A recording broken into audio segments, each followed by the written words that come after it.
Nous sommes très heureux aujourd'hui d'avoir une présentation de notre collègue Erlich de l'Université McGill, qui est un spécialiste du phénomène de désinformation en Russie et en Ukraine. So welcome everyone to this conference. I'm extremely happy to introduce you our speaker today. Erlich, as you know, is a member of the Center for the Study of Democratic Citizenship. He is an assistant professor in political science at McGill University, of course. He is also a founding member of the Center for Social and Cultural Data Science, which offers, among other things, the Summer Mathematics and Computers and R Camp every year in August, which is sponsored by the CSDC and other organizations as well. He is also a member of the Consortium on Analytics for Data-Driven Decision-Making, better known as Canon D3, a shared partnership project to favor advanced training with data analysis for graduate students. Before doing his PhD, Aaron talked English and worked in some NGO in Russia and Georgia, so he has a good knowledge of that area. Broadly speaking, his research interests are about democratization and democratic development. Much of his research addresses the role that information plays in developing democratic countries. Over the past few years, he has published a number of scientific papers on Russia communication campaigns targeting Ukraine.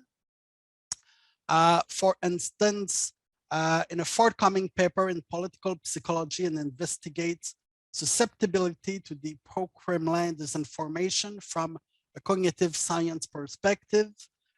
Aaron and his colleagues ask if greater analytic thinking is associated with less belief in disinformation or amplify motivated reasoning and polarization. He has also published other papers on the same topic, including one in the famous International Journal of Press Politics in late 2021. So Aaron has accepted my invitation to do a presentation of his research project today on the topic of pro-Kremlin disinformation in Ukraine, data from before the war, and talk on the present moment. His presentation will last about 40-ish minutes, and then we will have a Q&A. Aaron? Oui, bonjour, je suis ravi d'être ici avec vous aujourd'hui. It's a great pleasure to be here with everyone today. And thank you very much for the kind invitation, Fred.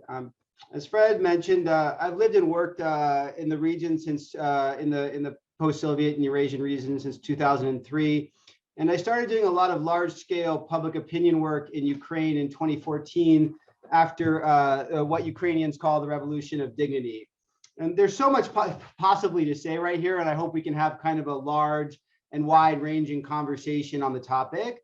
But I'm going to focus to the extent possible on the behavioral political science literature and how it informs our knowledge both about Ukrainian and Russians' behavior towards disinformation. So basically, I want to take you on a journey through the lens of data using my papers and a few other papers. I'm going to draw on 3 of my published studies along with colleagues' work and try to lay out a narrative about how I think pro-Kremlin disinformation, I think about pro-Kremlin disinformation in the current moment. I want to say a few things, and I just published some commentary in War on the Rocks about this, and I think that we knew a lot before the 2022 invasion that Russia started just recently, and a lot of social science research had come out in between Euromaidan and the Revolution of Dignity in 2014 and 2022. And we actually knew that Ukrainians were pretty honest about their biases towards supporting Russia or Ukraine, and that they overwhelmingly supported Ukraine over Russia. And I'm going to show you a lot of data to that effect. The grand majority also did not want closer ties with Russia, contrary to a lot of pro-Kremlin narratives. And we can talk about the extent to which the Kremlin was misinformed about this. It's an interesting topic, but a little beyond this presentation. Also, from my own work, Ukrainians were mainly able to detect pro-Kremlin disinformation when asked. They actually do a very good job at it. And those who were more analytical, those who engaged in more cognitive reasoning were more likely, even more likely, to detect pro-Kremlin disinformation, regardless of their orientation towards Russia or the language that they spoke. Contrarily, those who with more access to Russian, to Russian media, were more likely to believe disinformation. And I'm going to show you some really fascinating evidence from some colleagues' papers about that as well. So that's a little bit of the journey I want to take you on. I also want to think a little bit about what we can learn from Ukrainians, and in this current moment where we think about how we can transfer knowledge, and in some ways, in a post-colonial lens, Ukrainians are a post-colonial society in which we can learn a lot about how to successfully combat disinformation. And the Ukrainians have actually done a relatively good job at one, institution building. And also that we see a lot of kind of larger political science theories at play here, where there was a real galvanizing effect of Euromaidan and the wars of occupation in the East that really strengthened Ukrainian identity and helped them to really think critically about the information they were consuming. They also learned lessons from the most recent invasion in 2014 of Donetsk and Luhansk. And I'll show you some really fascinating information too, is that Ukrainians engaged in a large scale effort to censor Russian, I put media in quotation marks because much of it is not media, it's actually, depending on how you define the word media.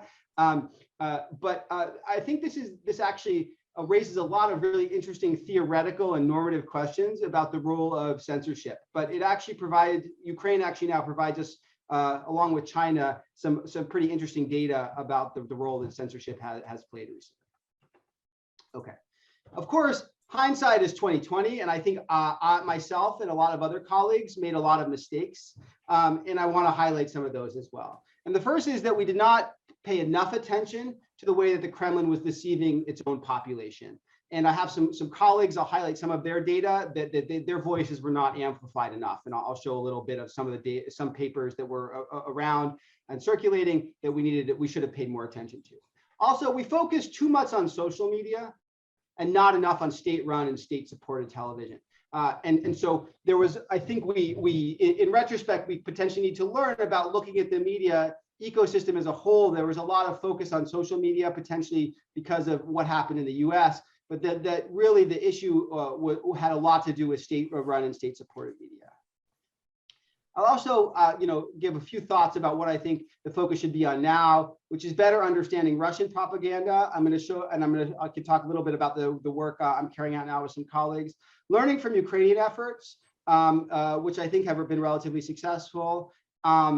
And I think it's a really worthwhile to have a large and open conversation about the extent that behavioral change among Russians is currently possible.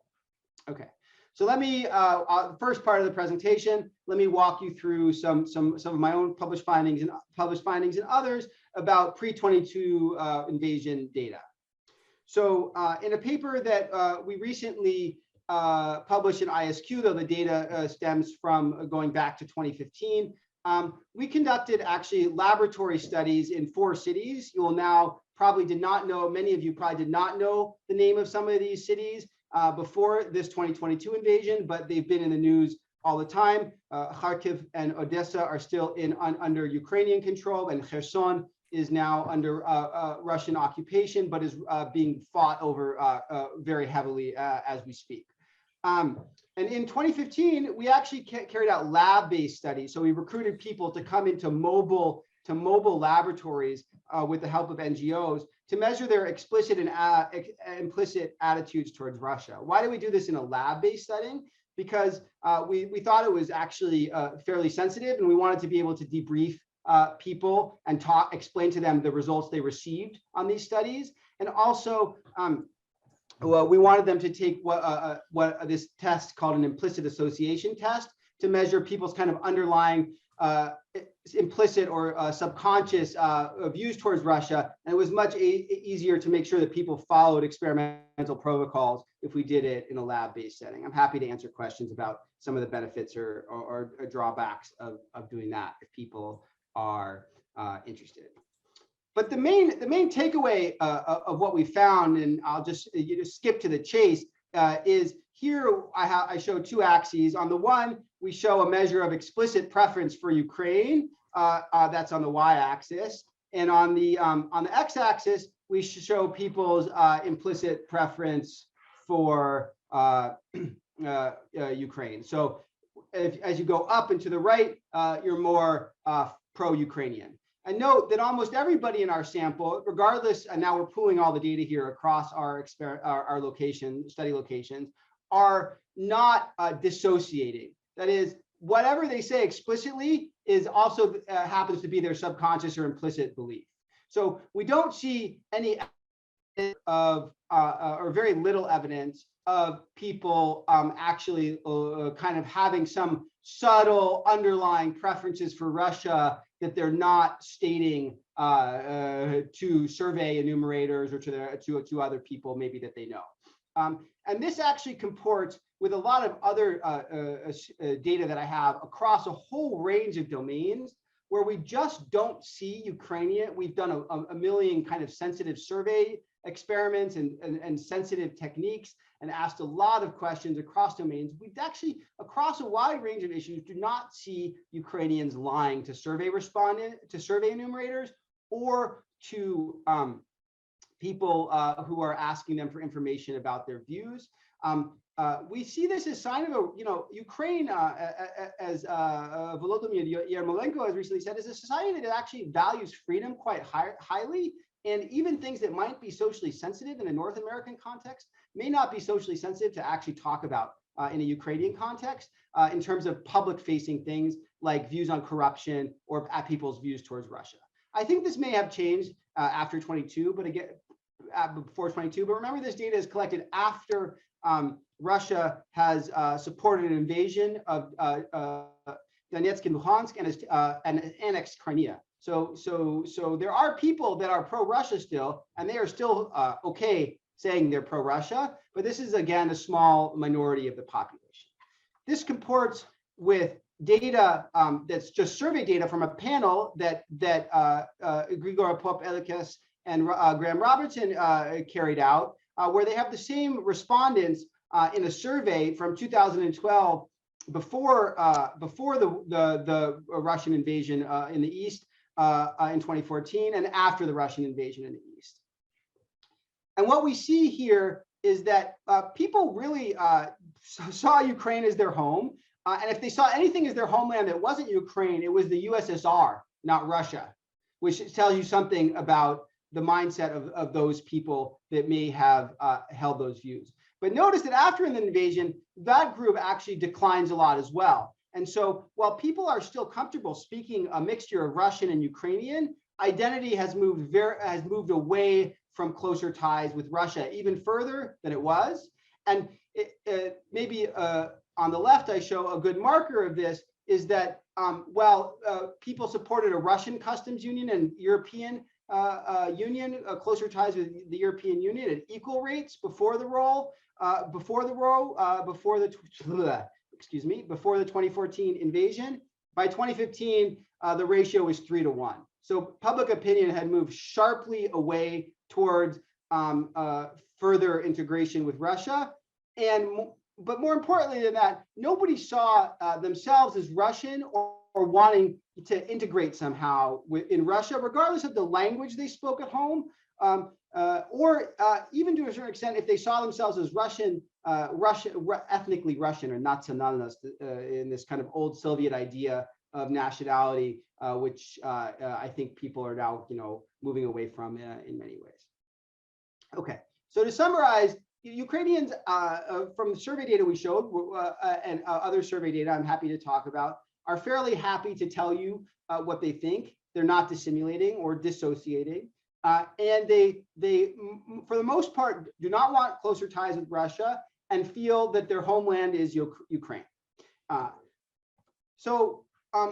We can now move on to the pro-Kremlin disinformation part of it. So this is the situation. It's clear that Russia wants to change the situation. They want people to have more positive views of Russia and worse views of the West, and for Ukrainians to have worse views of their own pro-Ukrainian or pro-Ukrainian, pro-Western government. Okay, and so a few years back, a colleague, Calvin Gardner, and I spent a lot of time reading the old KGB literature on Russian disinformation. And as is true in many things that we see in the current conflict, it is very clear that the current pro-Kremlin disinformation campaigns draw very, very heavily on KGB legacies. Okay? And these KGB legacies, there was a playbook of sorts about the type of propaganda and disinformation that was disseminated. And so there's propaganda that builds up Russia, makes Russia seem better, powerful, more wealthier than it actually is. And then there's propaganda that makes the West seem weaker, more less positive than it is. And then there's propaganda that seeks to undermine Ukraine's own governance and its own institutions, to make Ukrainian leadership seem compromised and weak and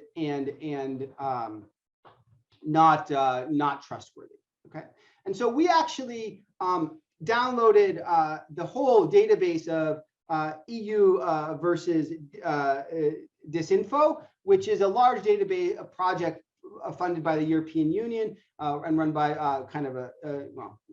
a European Union project to actually categorize and classify pro-Kremlin disinformation. And we then, so we had scraped this whole database, and we then classified all of the stories into one of these 16 cells that you see here. And we noticed that we also include true stories that weren't from EU, the EU versus Disinfo database. So what we're going to do is create basically a large corpus of news headlines and randomly assign respondents to 16 of these headlines, both true and false, and ask them to think about, ask them to rate the veracity of these stories. I didn't talk about it, but we also divide along topics, and this topic's delineation also comes from an old political science literature that looked at pro-Kremlin disinformation in the 70s and the 80s.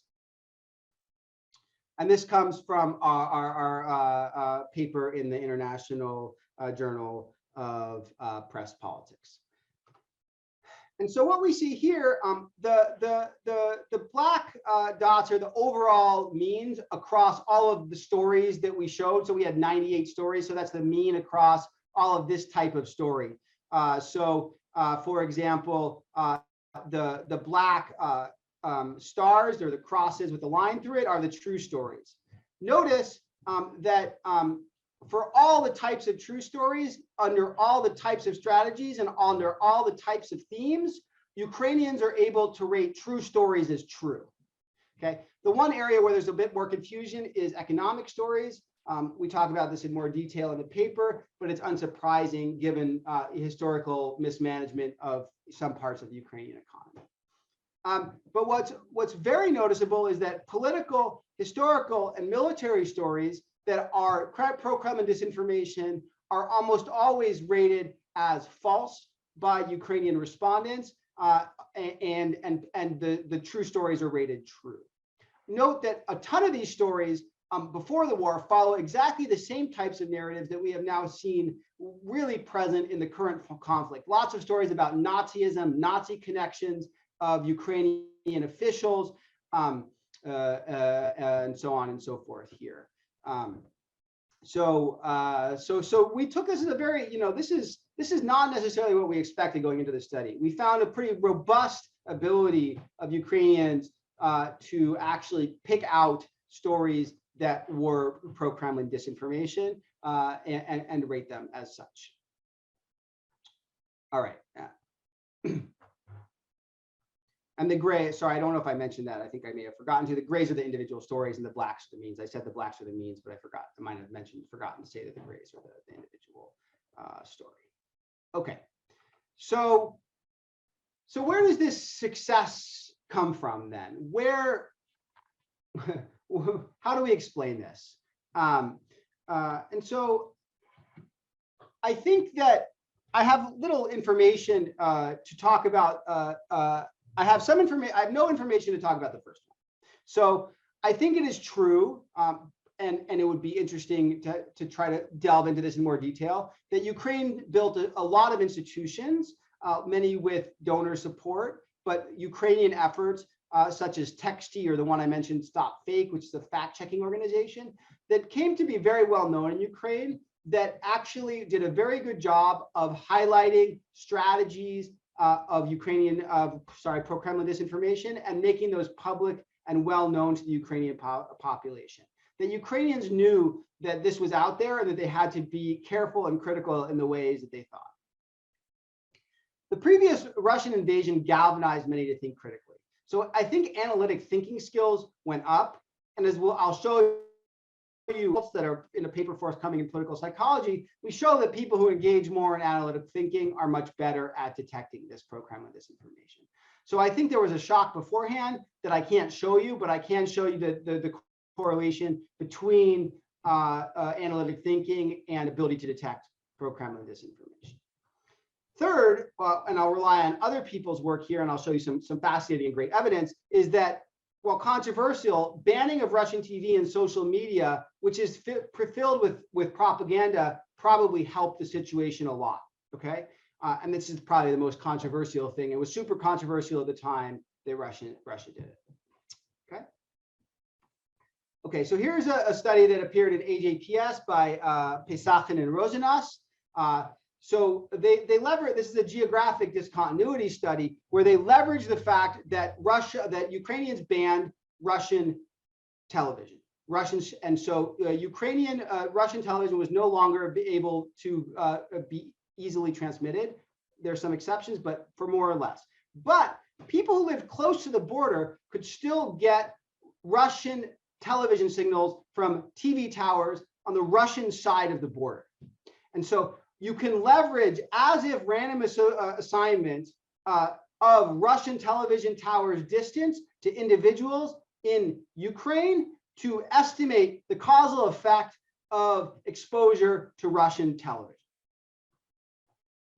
Okay, so what do they find? They find, so here they measure voting for what are known as pro-Russian political parties in Ukraine. These are political parties that want to have closer alignment with Russia. And they have a survey measure of trust in Vladimir Putin, okay?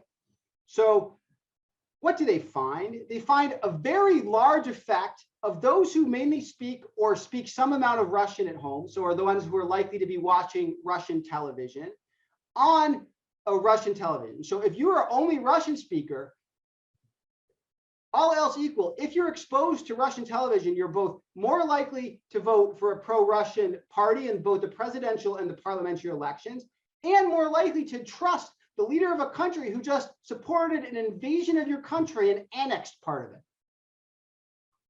Okay? That's pretty crazy, all right? But this goes to the heart of how powerful Russian state media is. And I'm going to show more about the power of Russian state media in a little while. So we know that Russian state media is super powerful. So we know that banning it probably changed to a certain extent the political landscape, both in terms of voting behavior in Ukraine and in people's views towards Russian leadership in Ukraine.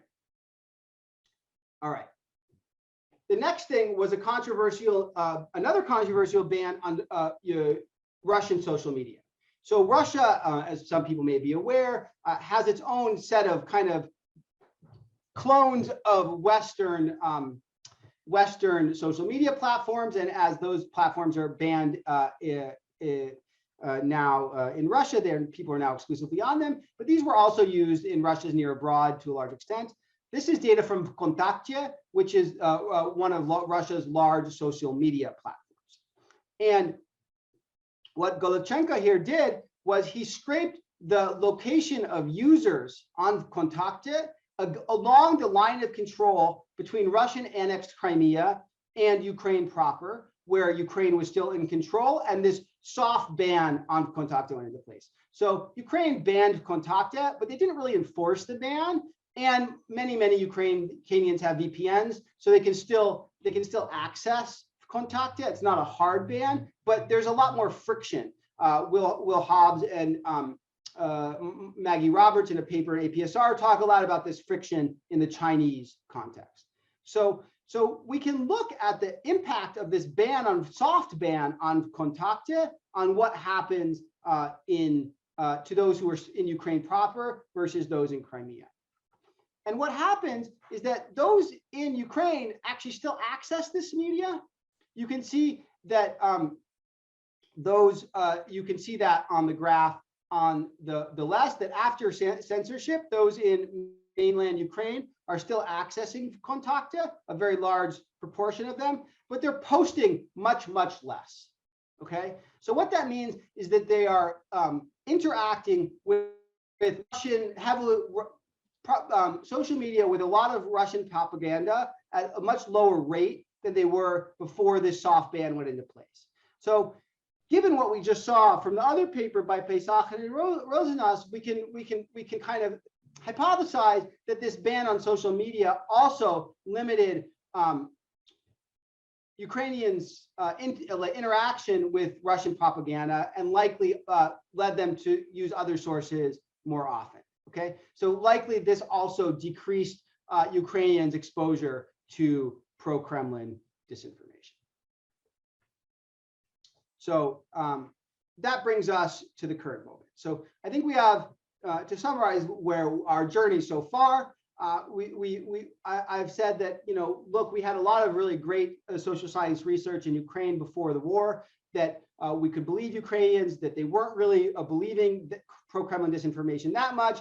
And there were still some problems, of course, but overall, the picture of the information environment was not bad. And that on top of that, Ukraine had implemented some censorship of Russian media, and that while it was super controversial and has huge free speech implications, it was also potentially limiting and changing, limiting Ukraine's access to that information and changing their political choices and their views towards Russian leadership and Russian propaganda. Okay, so now let's move on to the current moment. Okay, so a joke with some supporting pre-22 war data. So where we stand now? I mean, many of you have probably seen these stories, which you say, this is just bat-esque crazy. This is just really crazy stuff. I can't believe that anybody believes this. Okay, so famously, Russians claimed that the bombing of a hospital in Mariupol was a staged fake by a makeup artist. Okay, and that Zakharova, the Kremlin speaker, has been going on and on and on about biolabs, Pentagon-funded biolabs and epidemiological weapons. And often claiming that, and Russian media has claimed that the atrocities in Bucha were actually a cover-up for U.S.-funded biolabs in Ukraine. So these are the types of stories going on. And as somebody residing in Canada, you say, "This, I can't believe anybody is believing these things. This seems just so out there." Okay, let me tell you that this is not so out there for the majority of the Russian population. That the Russian population believes and supports many of these things. They might not believe all the facts, but they generally do like state media, and they like state media a lot more than they like independent media, even before the independent media was banned and was harder to access. So this is from a group called Extreme Scan. They're a group of Russian pollsters who are remaining anonymous and are trying to gauge public opinion in Ukraine, in Russia itself. So now we're moving to data from Russia itself. And what we can see is that there are problems knowing how much of this is true, but it seems that a good deal of it is true. and that a great deal of Russians support what's known as the SO, the special operation. Remember, in Russia, it's punishable by up to 15 years in prison to call the war in Ukraine a war. It's called a special operation. So we can see that there's a strong age gradient. And so to the extent that Putin has an electorate, it is older folks. And that's also highly correlated with TV or watching TV. So those who are older and those who watch TV are more likely to support what's going on. But overall, the population is across almost all age groups, potentially with the exception of the youngest females, is more supportive of the special operation than not. This data is a little bit old from March. It seemed that there was even more of a rally around the flag effect after that, though the situation is very hard to gauge. But nevertheless, many Russians continue to be okay with and support the Kremlin position. And so this is a paper from my colleague Anton Shirkov, who has done a lot of large-scale surveys in Russia itself, looking at how people trust TV versus foreign or critical, the kind of independent media landscape in Russia. And I want to draw your attention to the fact that even those who are a strong critic, okay, down here, of the regime don't trust foreign media either, okay? So you basically don't trust anybody. So those who are strong supporters of Putin and the regime trust state TV to a very, very high extent. Even those who are moderate critics of the regime trust state TV more than they trust foreign TV. And this is data from before the crackdown in Russia, where opinion was a little bit more free. And it is only among the strong critics, and even then, it's more like a diminution of everybody's belief. So Russia, over a long period of time, has built up a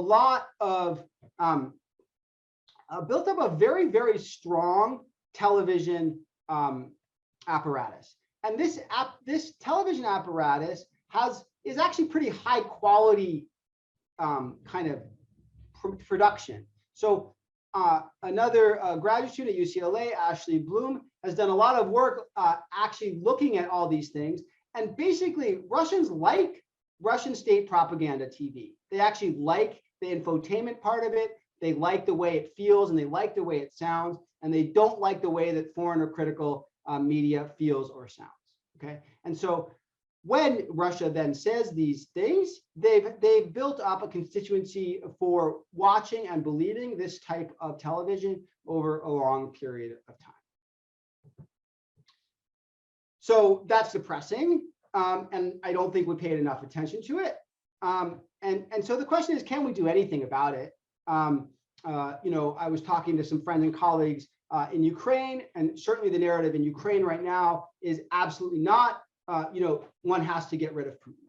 That the only way to resolve the situation, which is hopeless, is to behead the Leviathan, to behead Putin.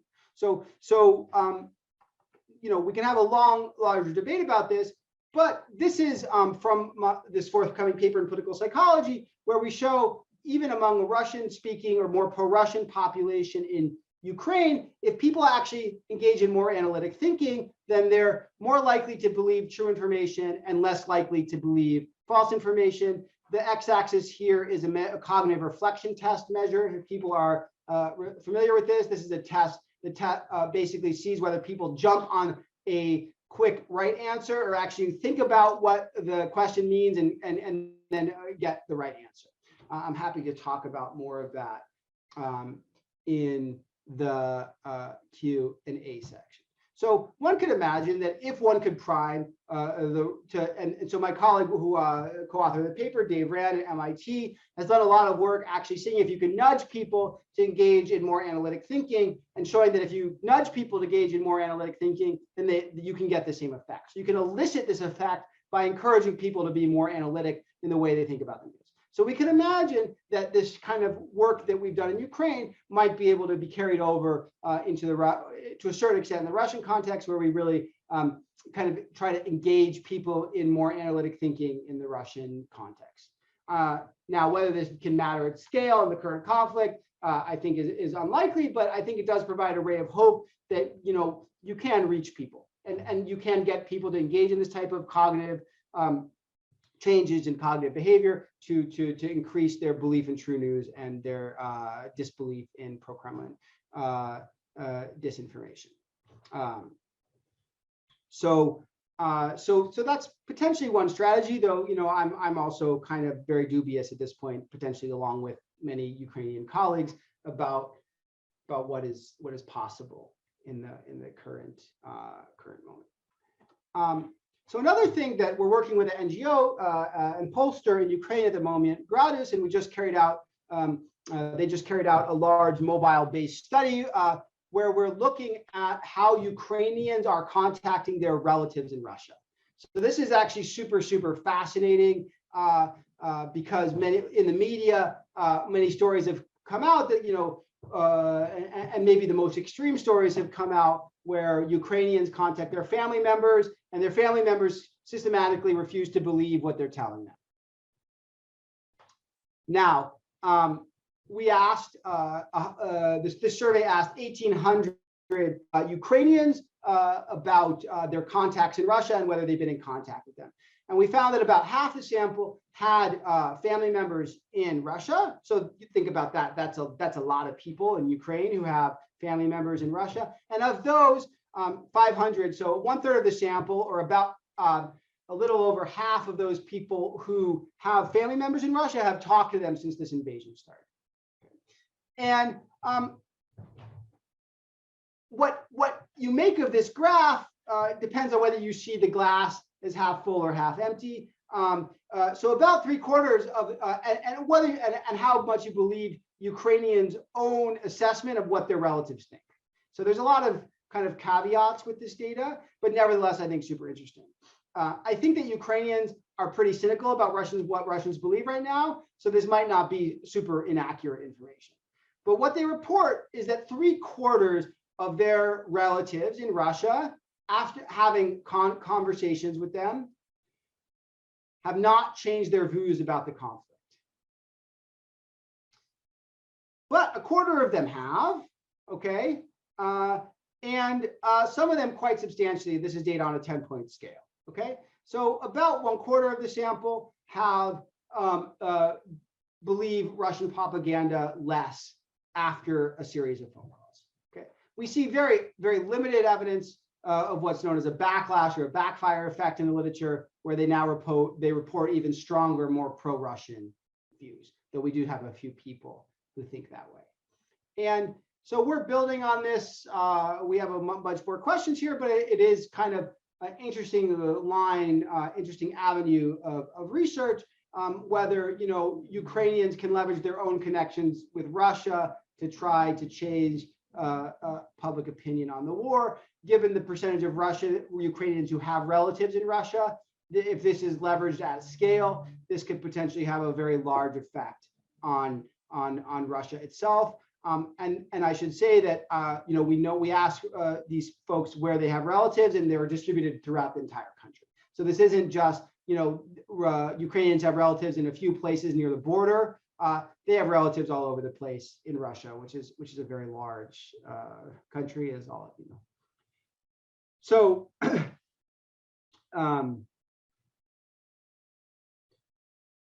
nevertheless, this also just continues to paint this picture of a situation in Russia which is deeply troubling and deeply problematic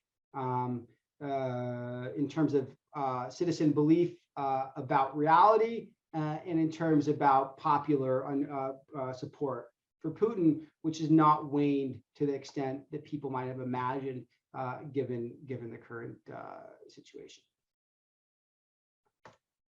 Okay, so just to summarize a little bit the journey we've been on, I think on a limited scale, Russian disinformation affected Ukraine, but for the most part, Ukrainians were steadfast in their own beliefs and learned to better and critically engage with Russian disinformation. But exposure to Russian propaganda can indeed be very potent. and we see this among Russia's own population. And it's very unclear and an open question whether one can change people in Russia's mind at all at the moment at scale. And then a secondary question about whether that is going to change anything at all, irrespective of whether they change their mind, given the increasingly authoritarian nature of the Russian regime itself. Okay, I think I want to leave time for a large, there's so much to talk about, and I think it would be at this point more useful to have a more open conversation with those in the audience. So I just want to thank Fred again for the invitation, and I look forward to your questions and your comments. Thank you very much, Aaron. So we'll start the Q&A. As you know, there are two ways to ask questions to Aaron. First, you may write your question in the chat and I will read the question for you.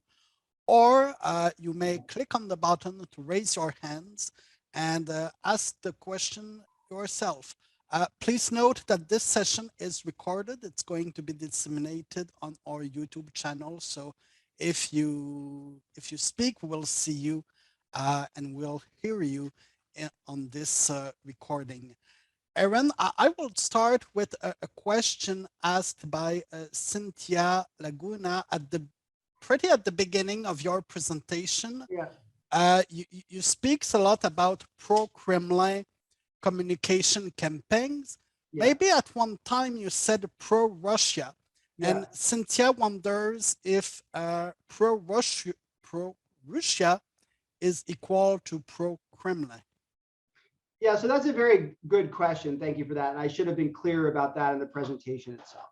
When we talk about disinformation, it's very often hard to know exactly where the source is. So we can't just say Russian disinformation, because it could be, that Russia has its allies and those people are putting it out. So we say pro-Kremlin disinformation when I use that word very specifically when I'm talking about disinformation.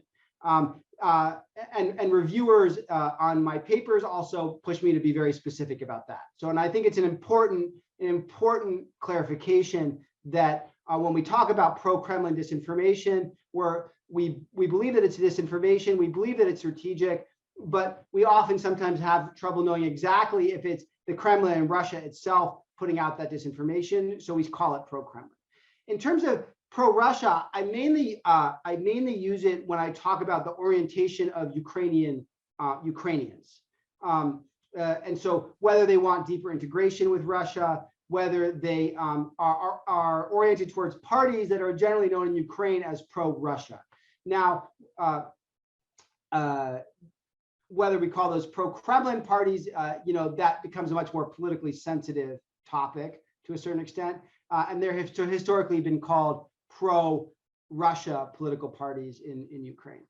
So that's the kind of the distinction of my language. I may have tripped up at one point. So thank you for asking that question and for the clarification and for letting me clarify.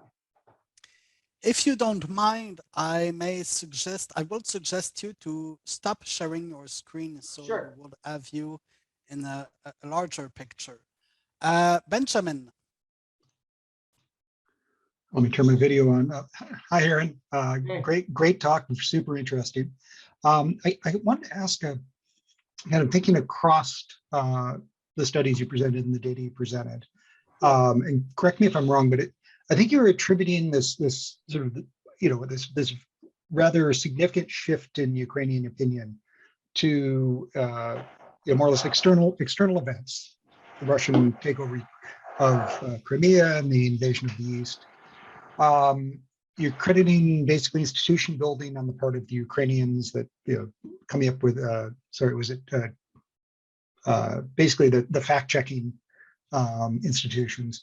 And then at the end, you were sort of talking about the importance of critical thinking skills. So just as an overall assessment, could you give, which of these is carrying the most weight? What do you think had the largest effect in terms of both changing Ukrainian opinion and then providing a kind of insulation against Russian propaganda? Yeah, I mean, it's a great question. I mean, it's very hard to know exactly. I think we can't underestimate the galvanizing effect of the Crimea and Donetsk and Luhansk. I think that probably tipped the scales. It depends on who you talk about. If you're talking about folks in Western Ukraine, maybe less so. But if you're talking about folks in the center and the east, then I would say, you know, this kind of, you know, Tillian adage about the state makes war, you know, the state makes war and the war makes the state is true to a certain extent. It really, Ukraine was moving in a certain direction. The people are very different. You get a very different feeling when you're on the ground there among Ukrainians and Russians. But I think that they didn't, you know, that war made them realize it to a large extent and made them think critically about it in a way that they had not engaged critically before. And so it's very hard to say what was the most important, but I think that the really turning away from Russia in a more kind of final way was galvanized by the previous invasion. Thanks. We also have a question from Maria, who is asking, do you know similar studies of the perception of pro-Kremlin propaganda in the Western world? Maybe similar studies conducted by yourself, by some of your colleagues, or by other scholars?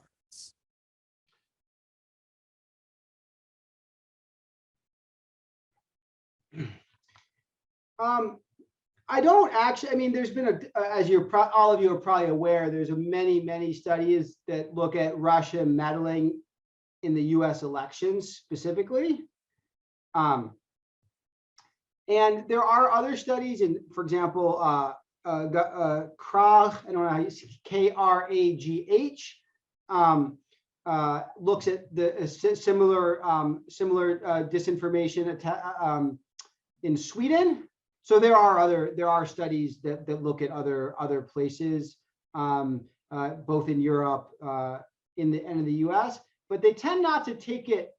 A lot of the studies in the US tend to be were very focused on the 2016 election and not more broadly. But there have been other studies in Europe that look a bit more broadly at attacks, such as this study I mentioned in Sweden. Thank you. We do have a question from Janine Weedle. Yes, can you hear me? Yeah. Yes, we do. Yeah, thank you very much for taking my question. I very much enjoyed and appreciated your talk. I am a political anthropologist at George Mason University in the School of Policy, and I've been going to Ukraine since the early 90s, and did a recent year under Fulbright Fellowship right after the year after the Russian interventions in eastern Ukraine.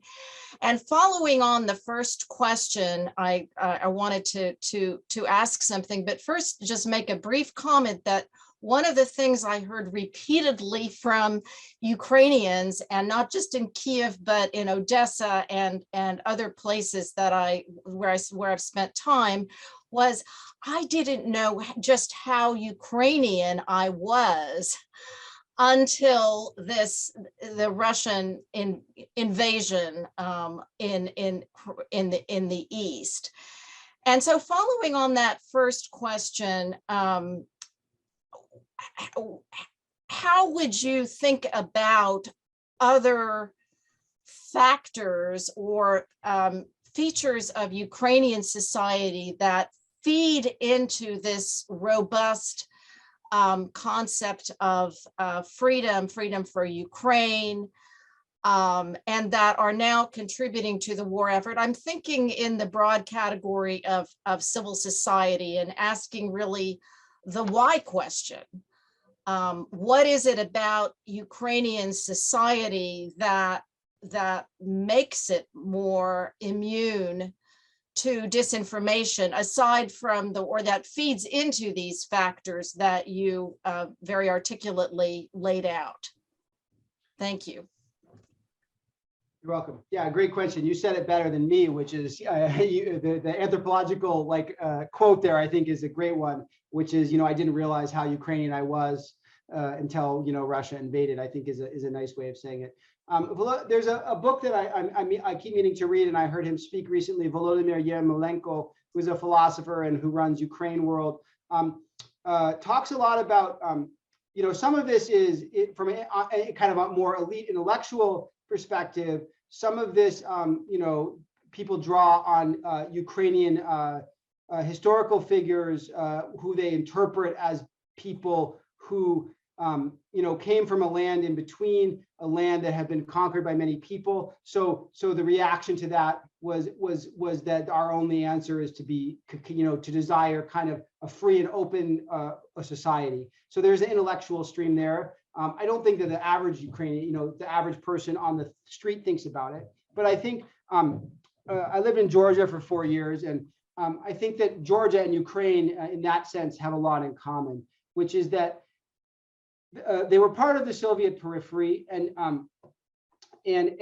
when at the collapse of the Soviet Union, they reflected on what made them reflect on what their own freedom meant to them.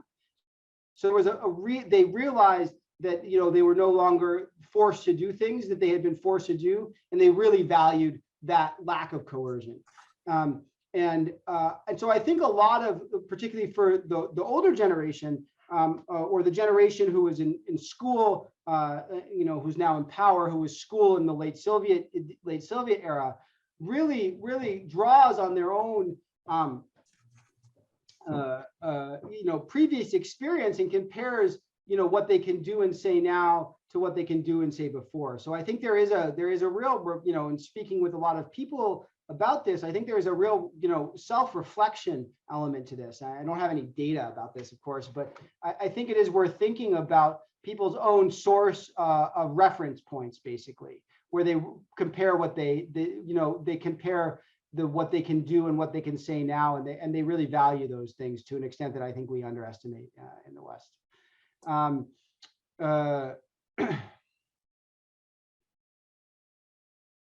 Maybe I'll stop there, but we could probably go on for a long time and continue to talk about that. Thank you. Yeah. Luca? Hi, Dr. Erlich. I just had a quick question based on a comment you made earlier. So you mentioned that, the Kremlin was having trouble estimating what was going on in the Ukrainian media environment. And I wondered if you had an instinct about why that was, since they seem to be pretty heavily involved in trying to manipulate it. Thank you for the question. So I just published yesterday a piece on War on the Rocks that discussed this exact issue. Maybe I can link to it in the notes in a second. So there's a few things. One, so just like the US State Department runs studies overseas, so does the Russian FSB. So the Russian FSB actually runs surveys in Ukraine and looks at survey data in Ukraine. And there was a recent report that basically, I think, highlights how Russian officials don't understand democracy and or don't understand how to interpret data, maybe both. But the FSB saw that Zelensky was not very popular before this war, and they misinterpreted that lack of popularity as Ukrainian willingness to accept regime change from Russia. So they pointed to these few data points that look like Ukrainians might have been unhappy with their leadership or a few institutions as being open to Russian intervention. So there's that narrative that probably is part of it. A second part of it likely has to do with elite misinformation, but around Putin and his yes men, who potentially this guy who was just arrested, Medvedchuk, his daughter is Putin is his daughter's godfather. These types of people have strong alliances with Russia and may have been feeding the leadership, that they may have been misinformed themselves. There are people like this in Ukraine that support these people, so one could amplify a minority viewpoint to the leadership in Russia. Another point is that one could simply believe that Ukrainians were engaged in widespread preference falsification, or even kind of dissociation, as I talked about a little bit in the beginning of the paper, where Ukrainians basically were telling surveyors or telling their officials that they loved Western institutions, but really they didn't. They were just saying that to like get some goodies, basically. But then when push came to shove, then when Russians came, they would change their tune. And we don't see really any sociological or kind of social science evidence of that. But it's very well maybe the case that Russians believe that. So I've given you probably 3 explanations. Probably all 3 of these explanations have a certain amount of truth to them. Then there's another part of it, which is the most terrifying part, I should say, and which is also true, that Putin simply believes that Ukrainians are Russian, regardless of what Ukrainians themselves think, and is willing to expend an immense amount of effort to basically, commit genocide, which colleagues of mine like Eugene Finkel have basically argued is what Russia is doing at the moment, which is that they're willing to basically at all costs convert Ukrainians into Russians.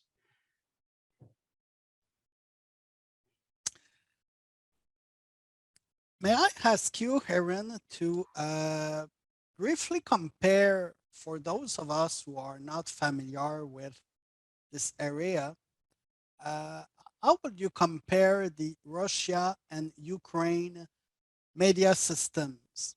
I liked the fact that at the beginning of your presentation, you said previous scholars have emphasized too much the study of social media in that area. Legacy news media, especially state-run media, do matter. How do you compare the Russia and Ukraine media systems? For instance, beyond the state media in Russia, to what extent the opposition voices are disseminated in the news media in Russia? And on the Ukraine side, how would you qualify the freedom and the professionalization of journalism in Ukraine? So I actually in some ways know more about, I'll admit my own lack of knowledge here to search it. I know more about the Russian side than I do about the Ukrainian side to a certain extent. So from the Russian side, as I said, so there was this one independent radio station that had been operating since the 90s that was actually weirdly owned by Gazprom in Russia, but had more independent voices. That's been shut down now after the war. There was one main independent newspaper, Novaya Gazeta, that was run by Nobel Prize winner Muratov, that's also been shut down now. And there was a kind of online TV station, TV Dozhd, that's also now been shut down. So the extent that there were these, before the war, there were these media, and the population that wanted to listen to them could, but as I showed, they weren't that popular, and people actually didn't like the way they talked or the way that they presented the news. So they weren't actually, they had core constituencies, but those core constituencies were fairly small. We see a huge amount of, for all of you who are really interested in this, you got to get on Telegram, or Telegram as it's called now. That is the main social media space now. And many of these newspapers and major Russian actors have their own channel there. So it's something in between state media and social media. It's state media and state affiliated folks with profiles on Telegram. There's also other independent voices on Telegram as well. It's a kind of cacophony of voices, which is why a lot of people like it, is that it's a very unregulated space, and it's very popular in Ukraine as well. It's one of the few places where that dialogue is actually occurring. You can both follow Ramzan Kadyrov, the head of the Chechen's dictator, and also follow Zelensky on Telegram. So everybody's there. And so Russians do follow that a lot. And that is the place where they do see Ukrainian opposition voices, to the extent that they're interested in looking to them. but there is not that much. There's just been a bunch of recent data that came out in Russia that Russians are actually losing interest and aren't actually paying that much attention to that social media to a certain extent. They're retreating again to their private lives and their interest in non-external foreign related things to a certain extent. So that's the media landscape. And Putin just passed another law, basically creating a great Russian firewall, similar to the situation in China, where Russia internet is going to be increasingly blocked off from the rest of the internet, and you'll have to have a VPN, and it will be only a very certain, you'll have to have these tools to get around that. It'll only be a very certain population that's interested in doing that. So that's where Russia is headed, as far as I can tell. Ukraine had, there was a lot written in the 90s and the 2000s about the state of Ukrainian media, which was generally seen as fairly weak and not very professionalized. There wasn't a lot of money for it, and often oligarchs owned the media channels, just like they did in Russia. But the oligarchs in Ukraine are a much more diverse group to begin with, and did not make the same deal with, Ukraine as a democracy, and the leaders change power. They don't have the same deals. The oligarchs in Russia have deals with Putin. The oligarchs stay out of politics, and he stays out of their pocketbooks to a certain extent, or he helps them with their pocketbooks. And so Ukraine had, there was more turnover in some of those media, and though they weren't incredibly professionalized, there wasn't the same level of control that there was in Russia. We now see a wide variety of different online and social media platforms that were started. I would like to actually, you asked a good question. I should get more data about their readership. Though this is very hard to know. So it actually is a very diverse landscape right now in Ukraine. And if I talk to my colleagues and friends there, they say they always look for the story at multiple sites. So maybe one of the more important things is that they're actually, they go to some of the old media, but they also look at all the new media, and they compare this a lot. I'm on some of these large scale Telegram channels that Ukrainians follow about news about the war, and there people are posting a lot of different things from different channels to kind of validate the different information. So I would say, well, it's not exactly, a super organized or professionalized space in Ukraine. It's a very cacophonous space with lots of different outlets. And, there's been real reorientation of media there, and what exactly is going to, emerge after the war, I think, is up, there's been a huge toss up of the space and how that's going to kind of land after, hopefully when this war ends, in Ukraine's favor. There will be some kind of, there'll be a fallout, and there'll be a bit of a new landscape, I think. I would like to ask to the audience if there's anybody with more questions. During Aaron's presentation, I posted in the chat links to his articles published in the International Studies Quarterly, International Journal of Press Politics, and the forthcoming paper in political psychology. I do not see any more questions in the chat, and nobody has raised his hands. So Aaron, thank you very much for that presentation. It was very interesting, very timely. And so I appreciate that you have shared your expertise with us today. Thanks, and it's a pleasure being here, and I hope to see all of you in person sometime soon. Yes, of course. Yep. Bye-bye. Have a good day. Bye-bye, everyone.